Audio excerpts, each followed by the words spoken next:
अब तक आप ये तो जान ही चुके हैं कि दुनिया की पहली कोरोना वैक्सीन को ब्रिटेन में अप्रूवल मिल चुका है और वहां इसके टीके लगने शुरू हो गए हैं।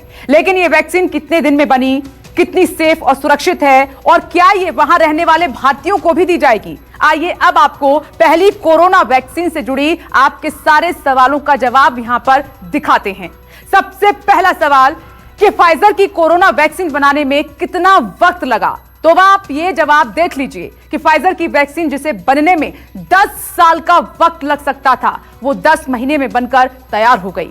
गौर करने वाली बात यहां पर यह है कि इसके लिए कोई शॉर्टकट फॉर्मूला नहीं अपनाया गया है, बल्कि वैक्सीन के सभी दौर के ट्रायल्स कंप्लीट किए गए हैं। ब्रिटेन ने रिसर्च पर 59,000 करोड़ रुपए खर्च किए और आर्टिफिशियल इंटेलिजेंस से डेटा का अध्ययन किया गया, जिससे कि इसमें कम वक्त लगा है। और सबसे खास बात इसमें यह है कि वैक्सीन पर काम कर रही टीम ने 24 घंटे दिन रात काम किया है।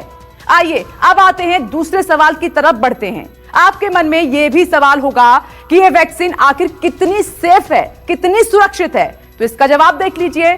करीब 44,000 लोगों पर वैक्सीन का ट्रायल किया गया, किसी पर भी इसके गंभीर परिणाम नहीं दिखे।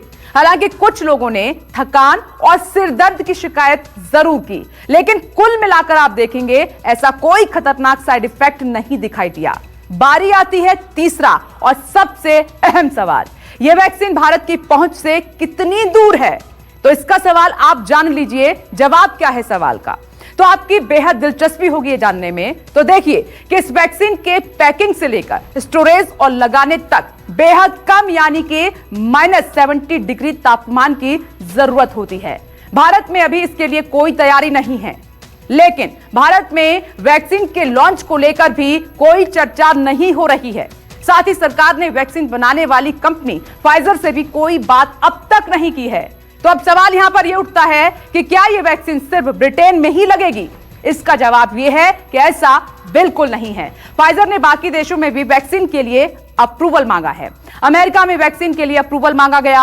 अप्रूवल के लिए कंपनी ने बकायदा आवेदन कर दिया है। जापान और यूरोपियन यूनियन के साथ भी करार हुए हैं।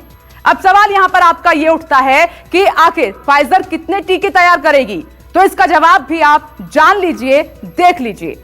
दिसंबर तक कंपनी ने 5 करोड़ डोज तैयार कर ली हैं। 2021 तक 130 करोड़ डोज बनाने का टारगेट सेट किया गया है और इसके लिए फाइजर को दूसरे निर्माताओं की मदद इसमें लेनी होगी।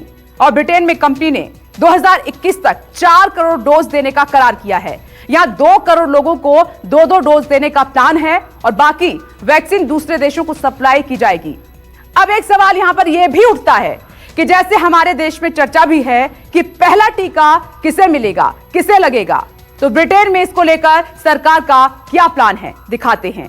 सरकार की दरअसल प्राथमिकता में हेल्थ वर्कर और घरों में इलाज करा रहे मरीज हैं और इसके बाद नंबर 80 साल से ज्यादा के बुजुर्गों का आता है, फिर पहले से दूसरी बीमारी से पीड़ित लोगों का आता है और इसके बाद नंबर आता है 75, 70, 65 से ऊपर वाले लोगों का। हालांकि बच्चों को वैक्सीन देने का अभी तक कोई प्लान तैयार नहीं है। अब आखिरी और सबसे बड़ा सवाल, इंग्लैंड में रहने वाले भारतीयों का क्या होगा? क्या यह टीका उन्हें भी मिलेगा या फिर नहीं? इसका जवाब यह है कि वैक्सीनेशन के लिए ब्रिटेन में सरकार ने एक विशेष कमेटी बनाई है। वो कमेटी सिफारिश करेगी कि टीका किसे देना है, बाहर से आए किस वर्ग को पहले देना है और किसे बाद में। तो यह है दुनिया की पहली कोरोना वैक्सीन की पूरी ABCD। नमस्कार, मैं हूं मानक गुप्ता। अगर आपको हमारा ये वीडियो पसंद आया हो तो इसे लाइक और शेयर जरूर करें और हां, हमें सब्सक्राइब और फॉलो करना ना भूलें ताकि आप देश और दुनिया की कोई खबर मिस ना करें। तो जुड़े रहिए हमारे साथ और देखते रहिए News 24।